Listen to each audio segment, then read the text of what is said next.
Josh Cullen, he's done the cross out. Thank you. Hey guys, how's it going? Masterbucks here, and welcome to a sequel I thought I would never have to make. To be honest, it was originally meant to be just a sequel to my previous Sunderland video, but now, because of recent developments, we've had to throw a little something extra into this video as well. Just a little something that might be worth talking about. If you somehow don't know what I'm talking about, Sunderland recently played the promotion playoff final against Charlton Athletic and lost, which means they are going to be playing a second consecutive season in League One. And over on Tyneside up in the northeast, Newcastle, completely different story. Newcastle, it seems, after over a decade of hurt and pain and suffering and just complete agony, Mike Ashley might finally be out the door with a Newcastle United takeover in the mix. There is plenty to talk about. We'll save the best till last, and so let's talk first about Sunderland. Oh my goodness, Sunderland, what a season. I really didn't think you could have topped the last one, but you've somehow managed it. I mean, last season was crazy enough, saying you'd walked the championship and ended up with back-to-back relegations and finding yourself in League One. But this season, oh God, let's just go over some of the highlights. First off, to start Sunderland's season, it was looking like they were pretty much on track for automatic promotion, as we all probably expected them to. They were the most expensive team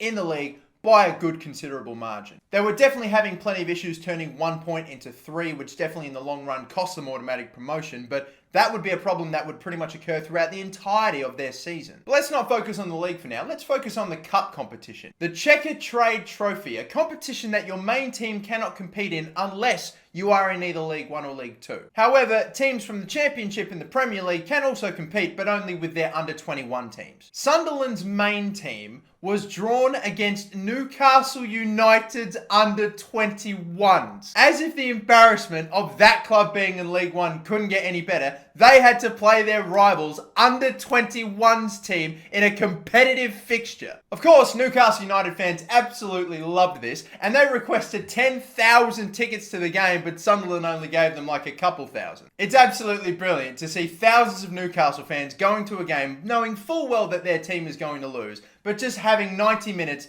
to take the complete fucking piss. And take the piss they did, as we got this gem. Netflix, cry on Netflix. We saw you cry on Netflix. But now moving on from crying on Netflix to crying at Wembley, because Sunderland did end up making the Checkatrade final, and they ended up playing Portsmouth. It went all the way to a penalty shootout, but they fell short, and Portsmouth took home the trophy. And their season didn't get much better from there. They bottled automatic promotion. They found themselves in the playoffs. Didn't even finish third, didn't even finish fourth. They finished in 5th place in League One. Sunderland Footy Club, playing Premier League 2 years ago, now in League One with the most expensive team, 5th. Oh, you love to see it. They had to battle it out in the playoffs. They made the final, so back-to-back appearances at Wembley in the same season, that's not bad if it wasn't the Checkatrade Trophy and the League One playoff final. And both times they went to Wembley, they had a massive celebration at Trafalgar Square before the game. Probably because they knew deep down they probably wouldn't be able to celebrate afterward. Some of the highlights from their shenanigans at Trafalgar Square include shitting in a fountain, where a woman basically got half naked and took a dump in a Trafalgar Square fountain. I mean, I really didn't think you could top shitting in your own stadium from last season, but again,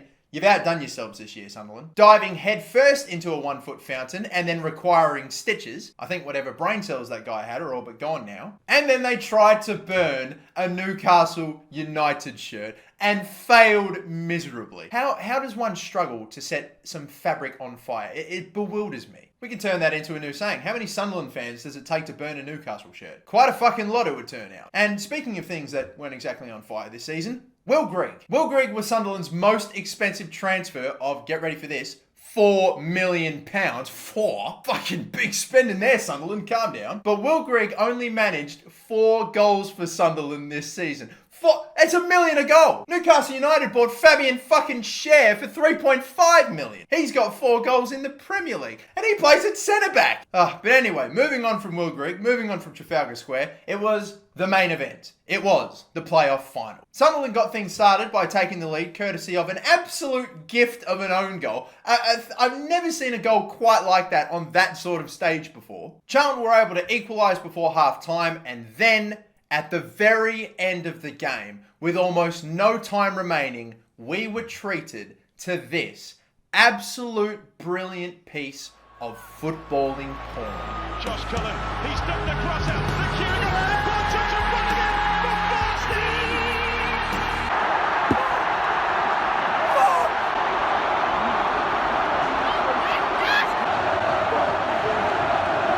Sunderland fans watched on in horror as they slowly and painfully realised that they would have to be playing League One football all over again. And it was made even sweeter by the fact that managing Charlton Athletic was none other than former Newcastle United player Lee Bowyer. And it's just a brilliant piece of footballing karma, because when Newcastle went down, Sunderland fans told Newcastle fans to enjoy Burton away. And with Sunderland confirmed now to be playing League One football next season, they are going to be playing Burton away for the 3rd consecutive year. Oh my God. And they even planned like a promotion party. They legit had a promotion party all set up. They were advertising it in Sunderland. And oh my God. Oh well, at least you've got the Trafalgar Square trophy, alright boys? You can hang your hat on that. Fuck me, I cannot wait for the next season of Sunderland till I cry. I mean Sunderland till I die. And apparently their 2nd season on Netflix was supposed to be called The Comeback. Oh my God, I hope that's a working title.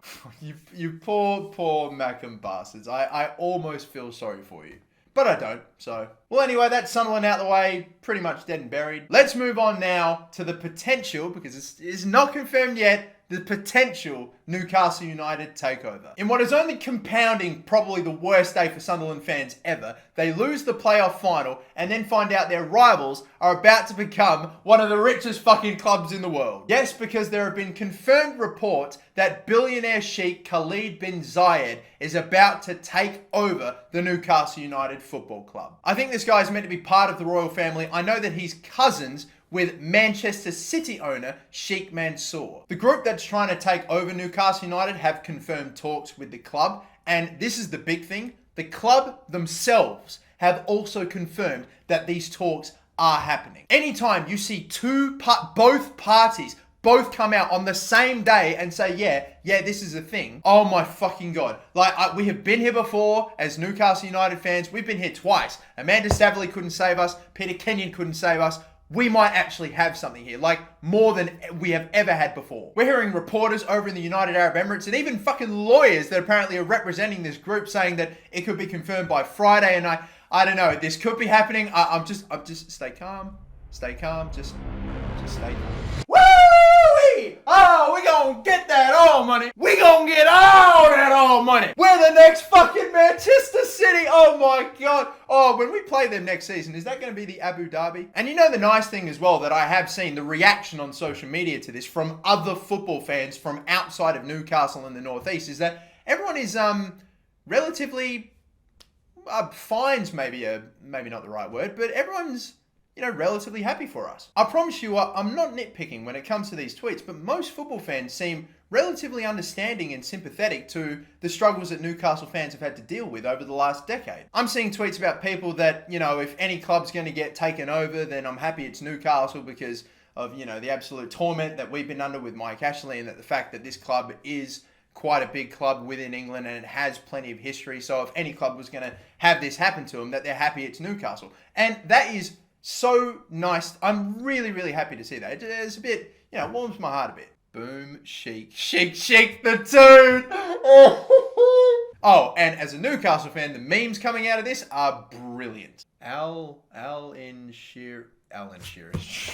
Fuck. Honestly, right now, I'm not trying to get my hopes up. I'm not trying to act as if this is a done deal. Apparently, it's about as close to a done deal as possible. You got Sky reporting on it. You've got everyone reporting on it. But, we're just trying to monitor and manage expectations right now, okay? And even if this does go through, I'm still trying to monitor and manage expectations. I know I say, we're the next Man City, but, this guy tried to acquire Liverpool for $2 billion and he couldn't pull it off. He's clearly not as financially backed or as well off as his cousin Sheikh Mansour with Man City. So I'm not expecting us to become the next Man City, and I'm definitely not expecting us to win the Premier League next season, and I definitely have not put $100 down for us to win it next season. What I'm hoping happens, best case scenario, is we absolutely fucking bang it, and yeah, sure, we do go on to win the next bloody 10 Premier Leagues and, 5 Champions Leagues in the next decade. But obviously I don't think that's what's going to happen. I think it'd be more like, hopefully we'd be able to kick on, maybe push not the top 6 per se, but at least try to get back up into that top 8, just the top half of the table, which,